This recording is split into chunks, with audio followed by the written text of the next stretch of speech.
เมื่อนี้เรามาส่งน้ำเจ้าบ้านคือเจ้าบ้านก็คือเหมือนประมาณแบบว่าคือเท่าตาจ่าอย่างประมาณนั้นนะคุณมาส่งเอาน้ำหอมมาส่งนางเจ้าบ้านแล้วก็สิไปก่อกองสายหนึ่งไปก่อกองทรายอยู่วัดก็เจ้าพากันมาส่งน้ำนี่คือเฮือนเจ้าบ้าน คนมาหลายเลยนี่คือเจ้าบ้านก็เจ้าก็สิมาส่ง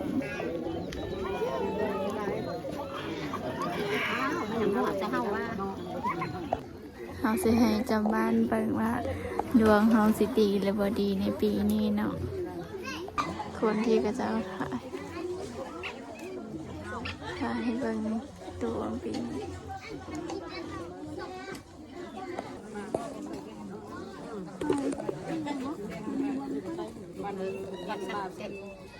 เป็นเจ้าฮอกกระเบิ้งในยุนี่มัน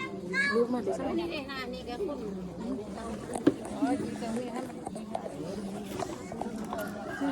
เขาจะให้กระเจ้าเขาจะให้พ่อบ้านเบิ่งดวงให้เขาเนาะเขาจะบอกว่าเขาจะเฮาบอกแม่นไทยบ้านเขาเจ้าเนาะเขาจะบอกฮู้แค่กำลังหาเบิ่งอยู่เขาจะบอกฮู้จักเขาคือเขาก็เลยบอกฮู้บอกแม่นเขาจะบอกว่าบอกแม่นลูกแม่นหลานเขาประมาณนั้นน่ะอันนี้คือตามที่ความประเพณีกับเจ้าเขากับพ่อฮู้คือกันว่าพอเขากำลังสีหาเบิ่งเจ้าบ้านเนาะว่าถ้าเบิ่งผัวเขาก็สิว่าได้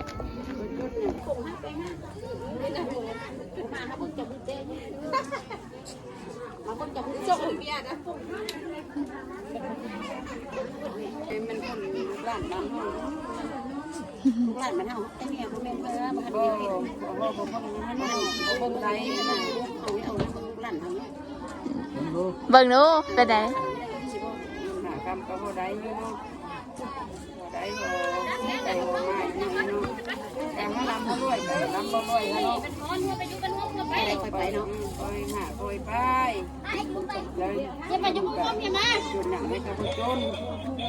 ได้กันมาจักไว้นี่จ้ะ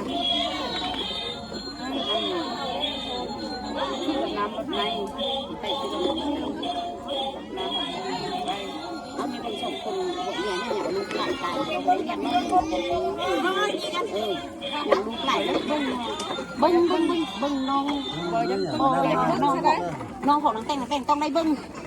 ก็ได้บึ้ง หลังจากที่กระเจ้าส่งน้ำมาอย่างเจ้าบ้านนะกระเจ้าก็ติดตั้งดินเลย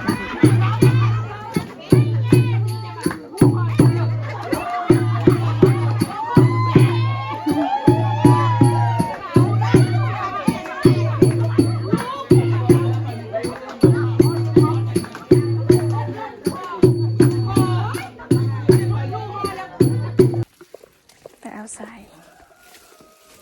ไปกอกทรายวัด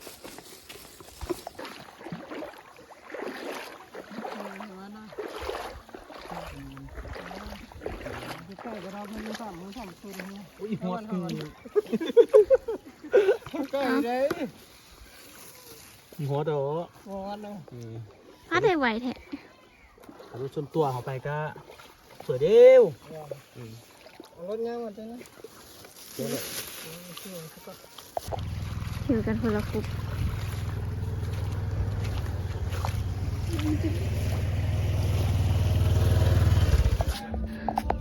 แดดฮ้อนค่ะอะไรก็รอแดด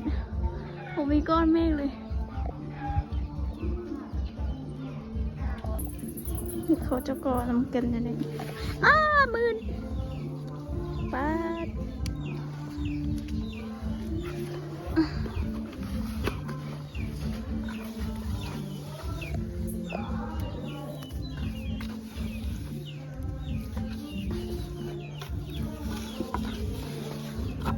จำปะดิ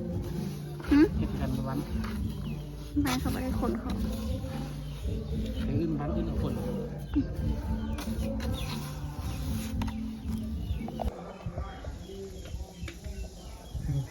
เต่าแดดนอน ก็วางสายแล้วไปสายไปไหนมานอนอยู่เฮาเนาะ ก็นั่นแหละ ฮอนพัก